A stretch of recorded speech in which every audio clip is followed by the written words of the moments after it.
पूरन पाव YouTube channel को सब्सक्राइब करें।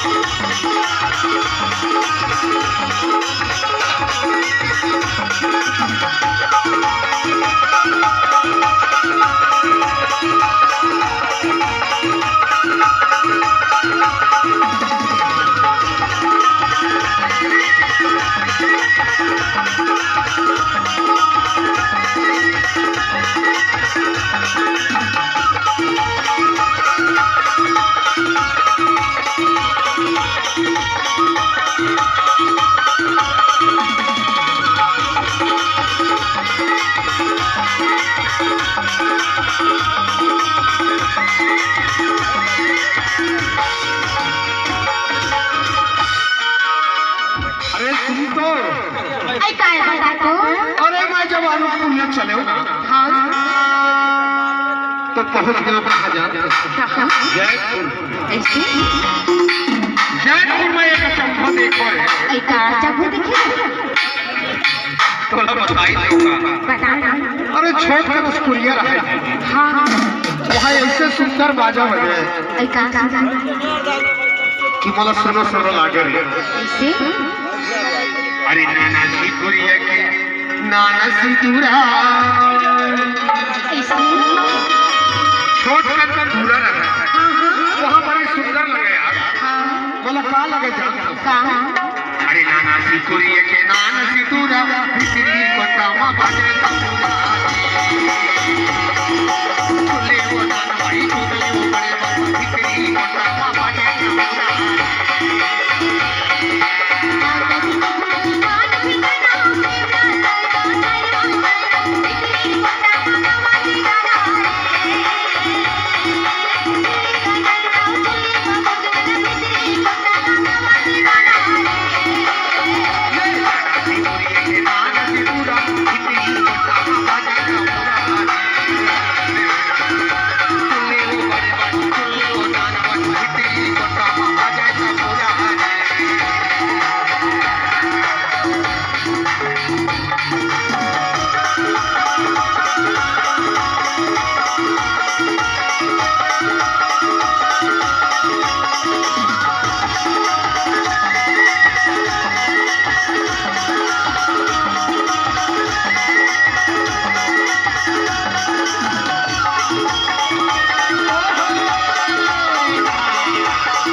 बरगांव पहुंच गए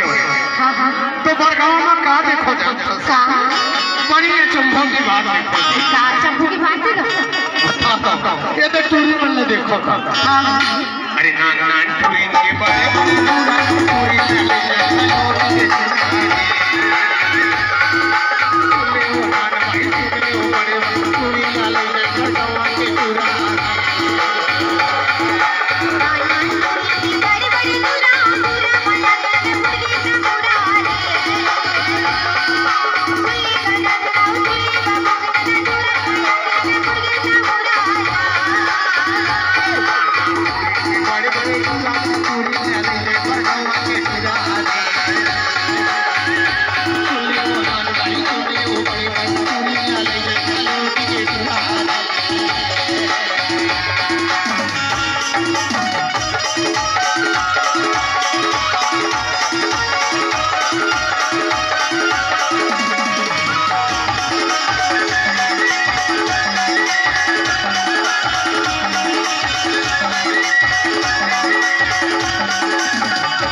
कुछ देखेगा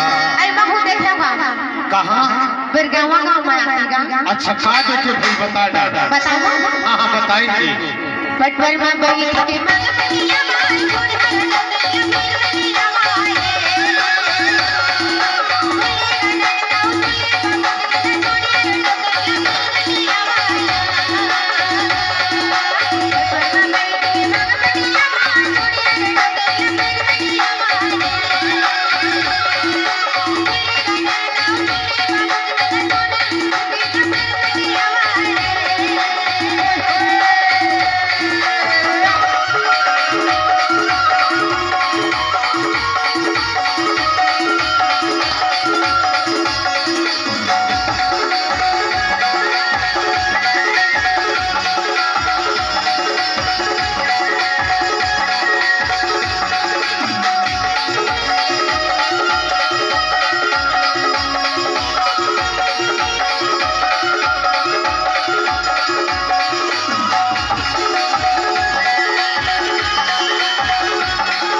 कैसे कर बेटी अपन घर के झगड़ा लड़ाई ऐसे अरे तो झगड़ा लड़ाई जरूर हो जाते थे लेकिन जरूर सटियाना पड़ जाते थे। कैसे वो सटियावा थे जानते कैसे घर के काम होता नहीं है ना और भाई खवाई नहीं हो देखे ले सटियाला पड़ जाते। लेकिन आजकल के टूरी मन में खिलबड़ी हुआ कैसे कैसे करते जाते बताना बता दो। अरे साजा जी को सरनावा अरे धान का देखा की फुटे साउती भाई तो बड़े देखा की फुटे साउती साजा जी को सरनावा अरे धान का देखा की फुटे साउती भाई तो बड़े देखा की फुटे साउती